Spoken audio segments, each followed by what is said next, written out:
Hello दोस्तों, मैं प्रभास खन्ना सबका स्वागत करता हूं आपके अपने चैनल D2R स्टडी में। आज मैं फिर इस वीडियो में बात करने वाला दोस्तों क्लास 10th बोर्ड परीक्षा में दोस्तों पूछे जाने वाले सबसे ज्यादा थ्योरम के बारे में। जी हाँ दोस्तों, क्लास 10 बोर्ड परीक्षा में सबसे ज्यादा पूछे वाले थ्योरम दोस्तों यहाँ प्रूव करूंगा, क्योंकि फ्रेंड्स ये थ्योरम दोस्तों आपको बोर्ड एग्जाम 10th में 5 मार्क्स के वाले आते हैं, तो इसको मैं प्रूव करूंगा कैसे थेल्स में प्रूव होता। तो फ्रेंड्स इसको समझना है, क्लियर करना है, इस वीडियो को अंत देखते रहेगा। वीडियो अच्छा लगा तो लाइक कर दीजिएगा, और कभी सीखिएगा तो प्लीज यार मेरे चैनल को सब्सक्राइब कर दीजिएगा। तो जैसा कि मैं देख सकते हैं कि आज हम लोग थेल्स प्रमेय को प्रूव करेंगे। इसको हम लोग एक और नाम से जानते हैं, क्या? आधारभूत अनुपातिकता का प्रमेय। तो थेल्स प्रमेय क्या है, ये कैसे प्रूव होता है, सारा चीज इस वीडियो में देखेंगे हम लोग, ठीक है। ये तो आपको बहुत इंपॉर्टेंट है, आप सबका बोर्ड एग्जाम 2023 10th का बहुत नजदीक है, इसलिए प्लीज ये थ्योरम को देख के जाइए, क्योंकि ये बहुत बार रिपीट करता है, बहुत बार पूछता है, और इससे सवाल भी आते हैं। अब 5-5 नंबर के सवाल आते हैं, ठीक है, इसको ध्यान में रखिएगा। चलिए देखते हैं तो क्या कहता है थ्योरम। ठीक है, थ्योरम का मतलब क्या, आपको ये थ्योरम को याद करना है। तो थ्योरम क्या कहता है, तो उसका आप साधारण प्रतिज्ञा याद करिए।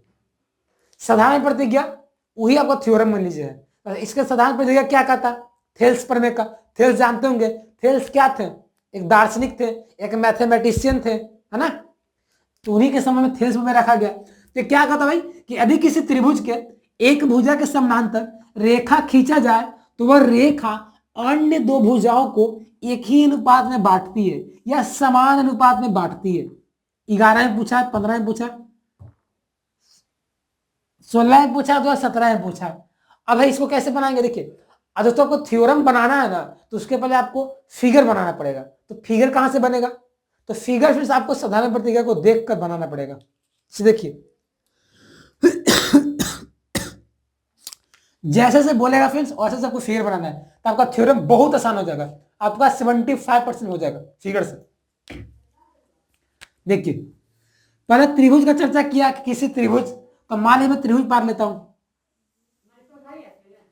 तो मैं ट्रायंगल यहां पे ले लेता हूं फ्रेंड्स।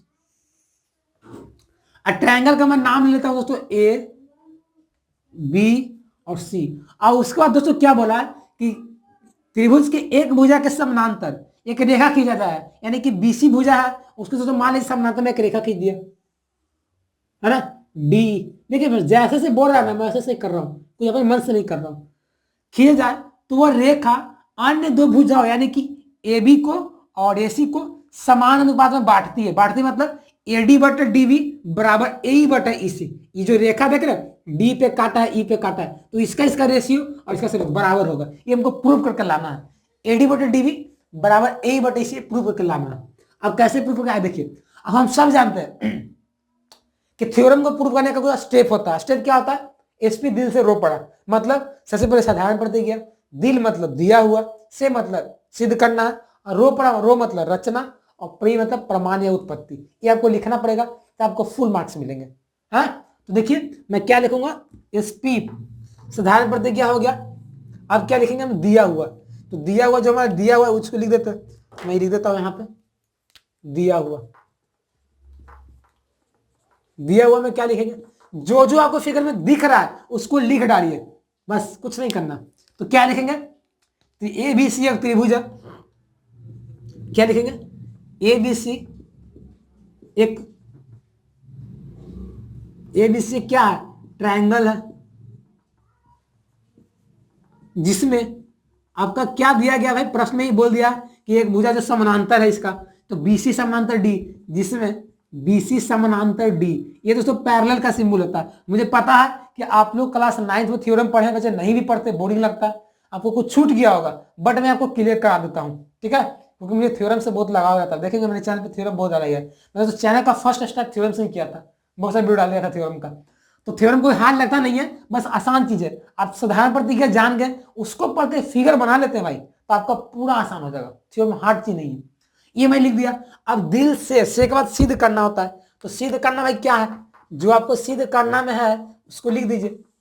तो सिद्ध करना जहां स्टेटमेंट पढ़ी तो क्या कहता है कि भुजाओं को एक ही अनुपात में बांटती है। यदि हम लोग रेखा खींचे हैं तो वो रेखा एक ही अनुपात में बांटती है, ये प्रूव करके बताओ हमको। तो क्या बताएंगे, एक ही अनुपात मतलब एडी और बटा डीवी, भुजा का रेशियो यही होगा ना।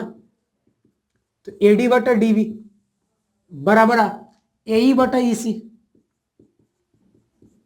ये भाई आपको प्रूव करके लाना है, ला लिए, नंबर मिल गया। अब सिद्ध करना तो भाई हो गया। इसके बाद स्टेप में क्या आता है, रचना आता है। तो रचना क्या किया जाता है, जब हम लोग को जरूरत पड़ता है, तो यहाँ तो जरूरत पड़ेगा ही पड़ेगा। रचना में क्या करेंगे ना फ्रेंड्स, हम लोग और ट्रायंगल बनाएंगे। 2 ट्रायंगल हमको और बनाना है। तो 2 ट्रायंगल बनाने के लिए क्या करते हैं ना दोस्त, देखिए मैं बी और ई को मिला देता हूं, बी और ई को मिला देता हूं और डी ई को मिला देता हूं, तो 2 ट्रायंगल बन जाएगा ना, बन जाएगा। बोलिए हाँ या ना। तो मैं यहां से डॉट डॉट करके मिला दिया, तो सी डी एक भुजा वाला बन गया। और फिर मैं बी से लेके मैं यहां ई को मिला देता हूं,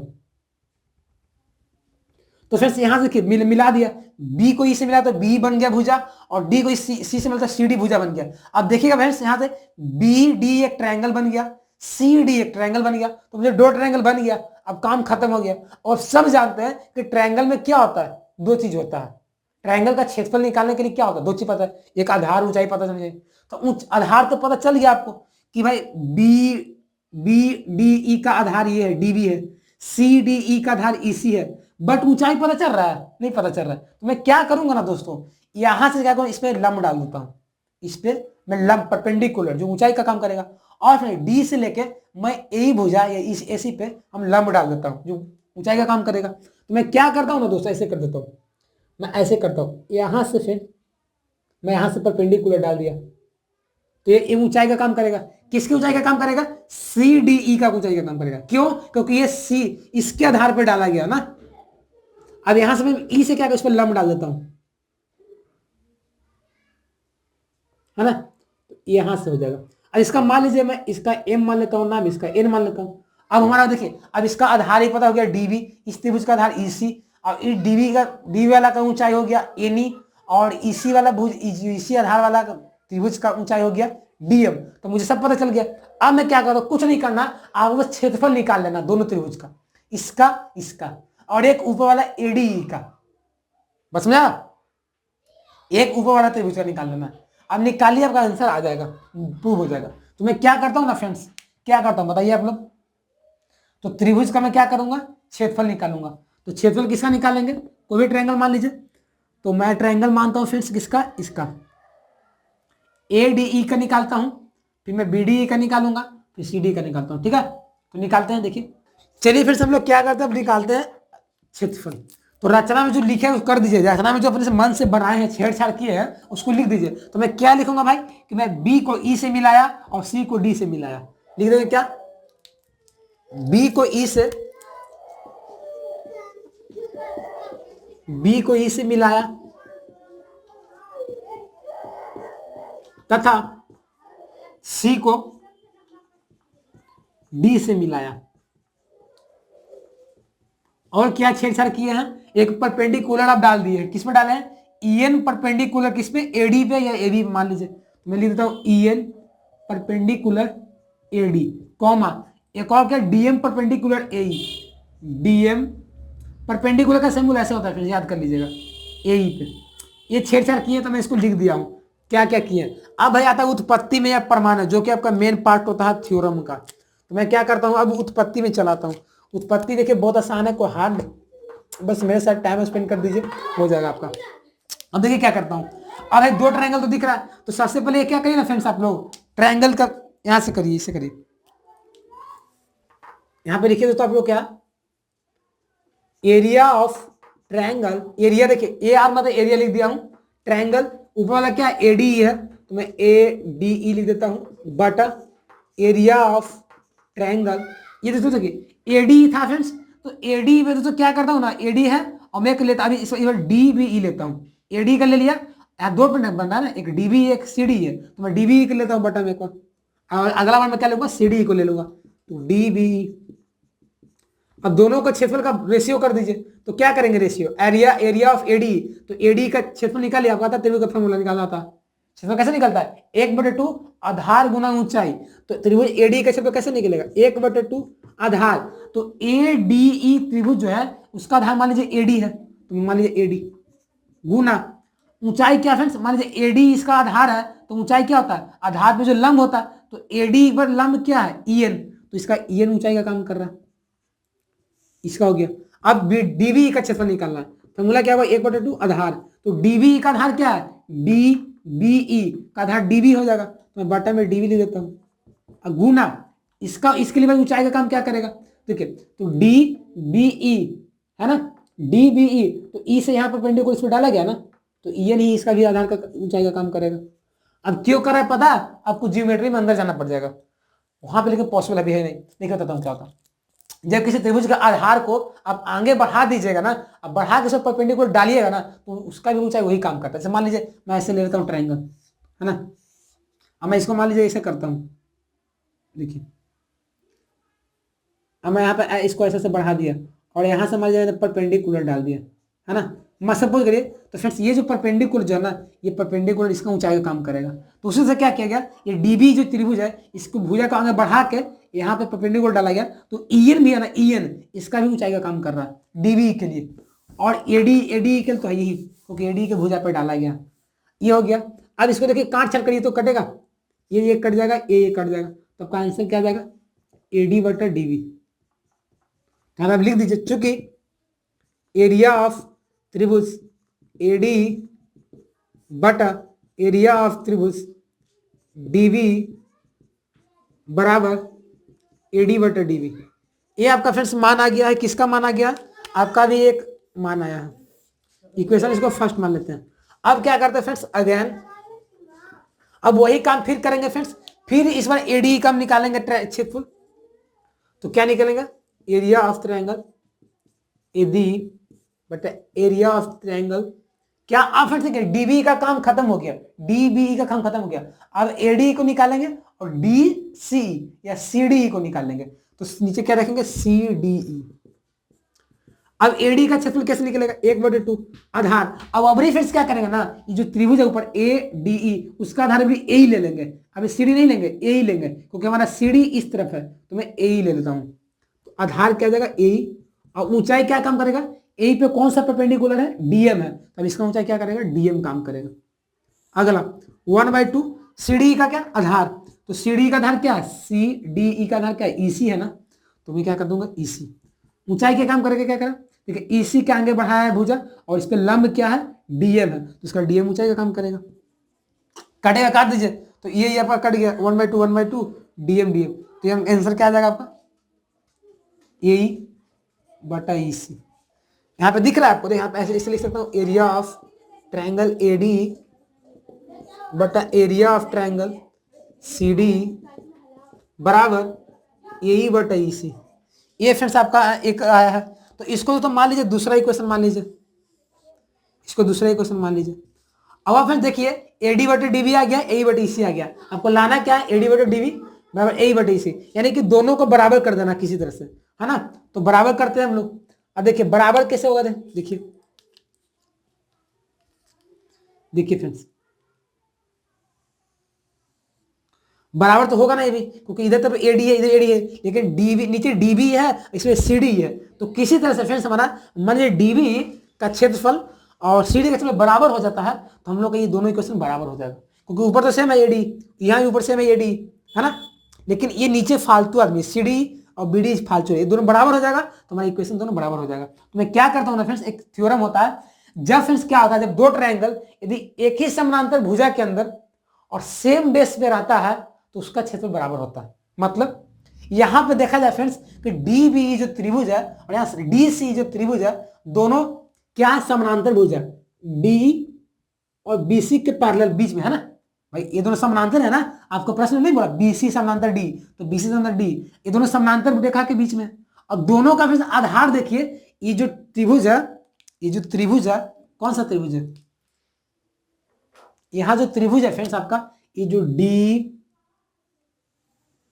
ये इसका आधार क्या है, डी है। अब ये जो त्रिभुज है आपका डी सी डी, इसका भी आधार वही है, तो इसका आधार भी सेम है और दोनों समानांतर रेखा के बीच में स्थित है, इसलिए फ्रेंड्स ये जो त्रिभुज है डीबी और सीडी दोनों का एरिया बराबर हो जाता है, ये थ्योरम कहता है। तो इसके आप लिख सकते हैं, क्या लिखूंगा, चूंकि दोनों त्रिभुज, कौन कौन, दोनों त्रिभुज बीडी तथा त्रिभुज सीडी दो समानांतर रेखा बीसी तथा डी के बीच स्थित है तथा दोनों का आधार, दोनों जो त्रिभुज है फ्रेंड उसका आधार सेम है ना, दोनों त्रिभुज का आधार डी है, इसलिए फ्रेंड्स क्या हो जाएगा, जो त्रिभुज का एरिया जो होगा, एरिया ट्रायंगल ऑफ कितना बी डी बराबर area of triangle C D. अब देखिए दोस्तों जहां जहां दोस्तों इसमें बी डी है वहां सी डी रख देता हूं, तो मैं रखूंगा तो क्या हो जाएगा, देखिए दोस्तों अब इक्वेशन देखिए, अब मैं इक्वेशन लिख सकता हूं, इक्वेशन फर्स्ट को ऐसे लिख सकता हूं, क्या लिखूंगा बताइए, तो एरिया ऑफ ट्रायंगल, ऊपर तो ए डी रहेगा, नीचे अब फिर मैं यहाँ बी डी की जगह पे क्या लिखूंगा बताइए, तो सी डी लिख सकता हूं, तो लिख सकता हूं, तो वह प्रूव ही हो गया कि दोनों बराबर है, तो सी डी बराबर क्या है दोस्तों आपका दिया हुआ ए डी बटर डी बी। ये इक्वेशन कितना आ गया, मान लीजिए थर्ड आ जाएगा। अब ये बात ध्यान दीजिए दोस्तों कि ये इक्वेशन थर्ड और सेकंड में कुछ अंतर दिख रहा है, देखिए तो सेकंड और थर्ड देखिए तो सेकंड का एलएचएस जो फ्रेंड्स है वो बराबर है, देखिए एलएचएस क्या है, एरिया ऑफ ट्रायंगल एडी बटा CD, area of triangle AD बटा सीडी, तो दोनों का एलएचएस बराबर है, तो दोनों का आरएचएस बराबर हो जाएगा, तो मैं यहां पे लिख सकता हूं by equation second and third से। अब दोनों का इक्वेशन तो बराबर हो गया, एलएचएस बराबर होता है, बराबर हो जाएगा, इसका मतलब ए बटा ईसी बराबर एडी बटा डीबी, यानी कि ए बटा ईसी बराबर एडी बटा डीबी, तो या में क्या लिख सकते हैं, एडी बटा डीबी बराबर ए बटा ईसी। ये प्रूफ हो गया। वो क्या प्रूफ करना था, ये प्रूफ करना था ना, एडी बटा डीबी बराबर ए बटा ईसी, एडी बटा डीबी बराबर ए बटा ईसी, एक ही भुजा को, दोनों भुजा को एक ही अनुपात में बांटता है, सेम रेशियो में बांटता है, वो समानांतर रेखा डी, तो ये हमारा प्रूफ हो गया। ये आपका थेल्स में था, इतना प्रूफ कर देंगे तो आपको 5 नंबर मिल जाएंगे। कोई दिक्कत हुआ तो मैंने दोस्तों अपने तरफ से 100% देने का प्रयास किया, आपको फुली समझाने का प्रयास किया, कुछ अपना ही मेहनत करिए, है ना, कोई दिक्कत हो रहा तब। तो ये हमारा थ्योरम था जो प्रूव हो गया, जो बहुत पूछा गया था, इसको जाने से पहले 10th में इसको देख के जाइएगा, आपके लिए बहुत इंपॉर्टेंट साबित होगा एग्जाम में, ठीक है, तो इसको नोट कर लीजिए। तो फ्रेंड्स आज के लिए ही बस हो गया ना, कोई दिक्कत नहीं ना, तो आज में सकते हैं। आज का वीडियो कैसा लगा, अच्छा लगा ना, कुछ सीखे, हेल्पफुल था यार सबके लिए, तो प्लीज वीडियो को लाइक कर देंगे और चैनल को सब्सक्राइब कर देंगे, ताकि आप सबका एक छोटा सा सपोर्ट मिल जाएगा। और सब जानते हैं फ्रेंड्स कि जब तक आपका बोर्ड एग्जाम 2023 खत्म ना हो जाता, हम लोग लगातार मेहनत कर रहे हैं, लगातार वीडियो डाले जा रहे हैं, आपको तैयारी के लिए आपको कुछ मदद मिले, इसलिए चैनल को सब्सक्राइब कर रखें। और फ्रेंड्स वीडियो को शेयर करें ज़्यादा दोस्तों के पास, ताकि आपको जो दोस्त एग्जाम देने जा रहे हैं वो भी सीखेंगे, वो भी आगे बढ़ेंगे, ठीक है। चलिए मिलते हैं नए वीडियो में, तब तक के लिए बन रहे चैनल से। जय हिंद, जय Bharat, take care, bye, best of luck.